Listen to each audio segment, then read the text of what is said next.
Olá, amigo, olá, amiga, seja muito bem-vindo ao Momento da Saúde aqui no programa Encontro com a Vida. Essa semana estamos falando sobre colunas, e doenças da coluna e como ter uma boa coluna, uma boa saúde da coluna.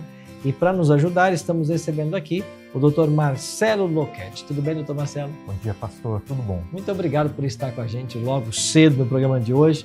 Dr. Marcelo, ele formou-se, graduou-se em Medicina pela USP, serviu às Forças Aéreas aqui em Manaus, onde estamos gravando por esse período por um ano. Depois realizou residência em ortopedia e traumatologia.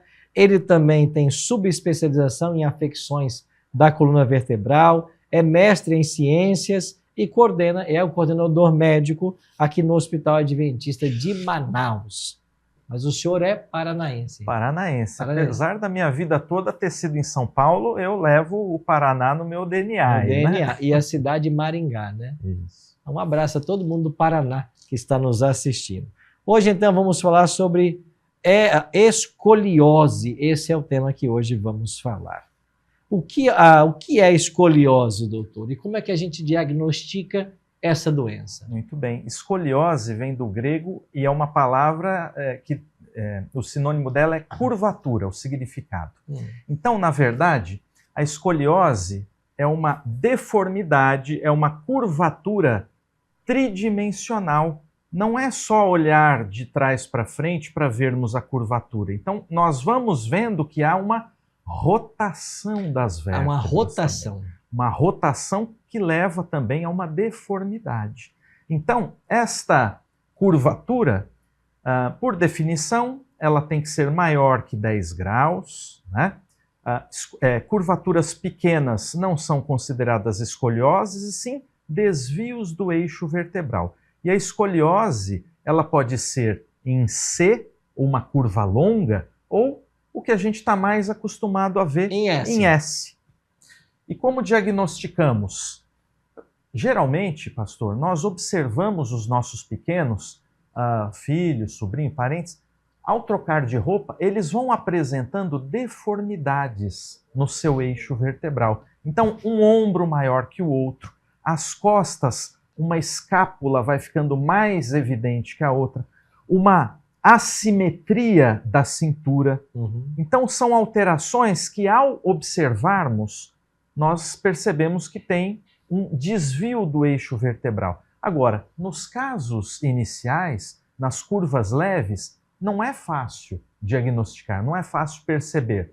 E aí, utilizamos a avaliação médica e um raio-x para observarmos esse eixo vertebral. O senhor falou 10 centímetros... 10 graus de angulação. 10 graus de angulação. Exato. Se for menos que isso, não se considera uma escoliose. Não se considera escoliose, e sim um discreto desvio do eixo vertebral. Agora, o senhor falou de uma torção que é escoliose. E quando a nossa coluna não tem, você usou a expressão que eu estou lembrando. Uma rotação. Uma rotação. Exato. Mas ela tem...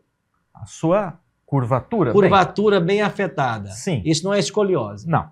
Então, veja, a escoliose, ela vai apresentar-se como esse desvio em S, mas devemos lembrar que, olhando de lado, nós temos curvas normais na nossa coluna. Então, nós temos a lordose, que é uma curva normal, nós temos a cifose dorsal também. Agora, quando olhamos uma pessoa de frente, essa coluna ela tem que ser reta. Entendi. Se ela tem esse desvio, nós estamos diante de uma curva escoliótica. Agora entendi, claramente. Sinais e sintomas, como é que a gente pode detectar isso? Bem, nós observamos que geralmente, pastor, a escoliose ela é dividida em duas grandes categorias. Ou a pessoa nasceu dessa forma, com alterações de segmentação e alterações de formação de suas vértebras. Então, o bebezinho apresenta uma deformidade, ou nós vamos desenvolvendo isso ao longo da vida. E dos grupos etários mais comuns é o adolescente. É a tal escoliose idiopática do adolescente, que começa ali entre os 10 e 11 anos de idade. Então, nessa fase, é muito importante que o papai e a mamãe observe o seu pequeno. Quando ele está sem camisa, observar se há alguma assimetria nessa região dorsal. Se os seus ombros eles são alinhados, se há alguma assimetria no rebordo costal ou nos flancos, se as costelas estão simétricas. Porque quando nós temos essa curvatura da coluna e rotação, ele rotaciona também as costelas. Então, o indivíduo que tem escoliose, ele tem uma assimetria da caixa torácica muito evidente. E aí, tratamentos? Tem como tratar isso? Tem como tratar. Quando o indivíduo está com entre 10 e 20 graus de escoliose, ou seja, uma curva leve, nós sugerimos atividade física, fisioterapia, reeducação postural, que é o RPG.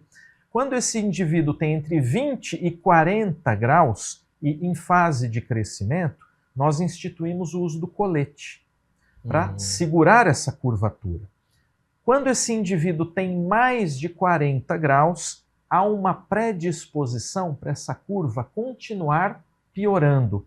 A grosso modo, 1 grau por ano. Então, veja, um indivíduo de 15 anos de idade que tenha 50 graus, quando ele tiver 45 anos, muito provavelmente, ele vai ter 30 graus a mais. Então, ele vai ter 80 graus. Então, para não chegar neste patamar, a literatura preconiza que curvas acima de 40 graus sejam tratadas de forma cirúrgica. E aí essa curva é estabilizada e ela para de progredir. E como você trata isso cirurgicamente? Há um corte? Coloca-se ali uma haste, alguma coisa, para ela voltar para a posição? Sim. Hoje em dia nós temos algumas técnicas. A técnica mais difundida é uma incisão na região posterior, em que são passados parafusos e hastes conectando esses parafusos. E estas hastes modelam novamente a curvatura de um S para uma reta. E aí a pessoa vive normalmente, tranquilamente. Mas ela viverá com as hastes ou isso vai ser colocado temporariamente? Para o resto da vida. Com as hastes? Com as hastes. Que coisa, né? Então temos que cuidar muito com a postura para evitarmos amanhã ou depois temos que fazer tratamentos assim. Doutor, muito obrigado pelos esclarecimentos, pela ajuda e a gente volta amanhã.